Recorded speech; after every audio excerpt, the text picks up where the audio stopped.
If you guys are looking for a cheap and reliable way to buy your FIFA 23 Ultimate Team coins, then please look no further than FIFAcoin.com. Time is running out, guys. Use the players that you want to. Get yourself over there. And don't forget to use my code Martin for an extra 5% off. Hi guys, Martin88 here and welcome back to another FIFA 23 video, another endgame tactics video here on the channel. Today we're having a look at the 4-3-3-3 variation. This is a little 4-3-3 mini-series going on. I'm not going to lie, this is probably my least favourite out of the 4-3-3s. That's probably because it's a little bit more defensive and we're in July, August sort of time here and we want to have a bit more fun. But let's have a look at it nonetheless. So, tactics-wise, all the 4-3-3s are going to be very similar. It's the player instructions and the positions on the pitch that are going to change it around a little bit. So, defensive style balanced, defensive width 35, always wanting to stay nice and narrow, as we know. Defensive depth, on this one, I'm thinking more like 50 than 55 because it does offer more solidarity in defence. So we're probably just going to drop a little bit. It's kind of formation we're inviting a little bit more pressure, if we're being honest. So we'll just drop that depth a little bit. Build up play and chance creation is just not going to change though. Maybe into the next game it will do, but for now that's still staying the same. Balanced and direct passing. Offensive width 45, and that basically will stay the same in every 4-3-3 variation because the amount of width that you get, no matter what it is always the same. So we'll just draw them wide players in just ever so slightly to help out that lone striker. Players in the box we've got on 6, corners and free kicks.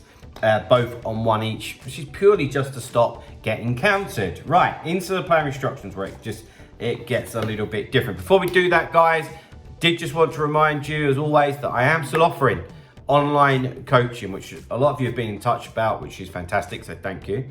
So if you are looking to improve your rivals, your foot champs, or just generally get better at the game, ready for the next installment, then please get in touch with me. My email address is martinfifa88@gmail.com.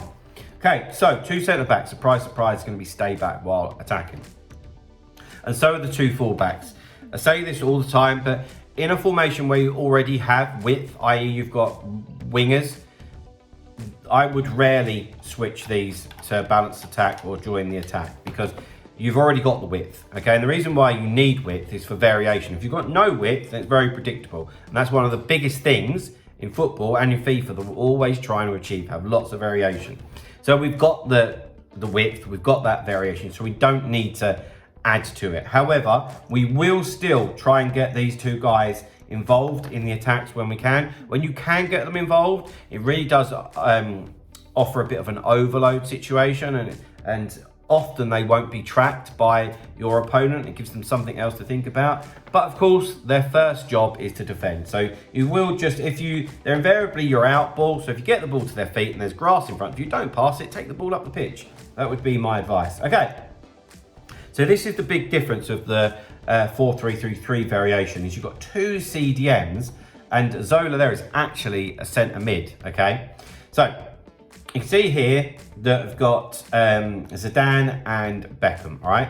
So they're on cover centre, which is standard, all right? One of the biggest pluses of the 4-3-3 is the outnumber in the middle of the pitch. So always having 3 in the middle. That's the strength of it, okay? So we don't need them pulling out wide. We've got full-backs and we've got wingers. Don't need to do that, so cover centre. However, I do feel that if we had these on stay back while attacking, that's going to make it so difficult to attack. So I've got them on balanced attack, and that's why we wouldn't go for me for out and out CDMs. So like your Kantes, your Vieiras, maybe like a Declan Rice, which I've got is pretty decent CDM to be fair. So I want people that have got a little bit of everything. So like a Renato would be perfect for this as an example. Maybe like a Benesa, that type of card. And on balanced attack. So they're not going to be bombing forward, but they will just push forward a little bit and give a bit of support, which is what we need. And then realistically, in the centre mid role here, I'm treating it more like a cam. It's just, he's going to start off from a deeper position. And that's why I say that it's just a more defensive formation. But then when we get forward, hopefully it can transfer into goals and people getting forward, you know. So we've got Zola here on get forward so he can support Harry Kane. And it says there, join the attack and make runs beyond the strikers, which is important, or he's just going to be so predictable. Cover centre, so it's still going to be in the middle of the pitch, which you want. So Zola should be buzzing around Kane, which would be a good combination in real life if they ever played together. And getting to the box or crosses just emphasises the get forward and making that run past Harry Kane. Into the two wingers. So like before, we've got them on comeback on defence. So it's going to be like a 4-5-1, a 4-5-1 with two CDM. So it should be very solid for you when you're defending, okay?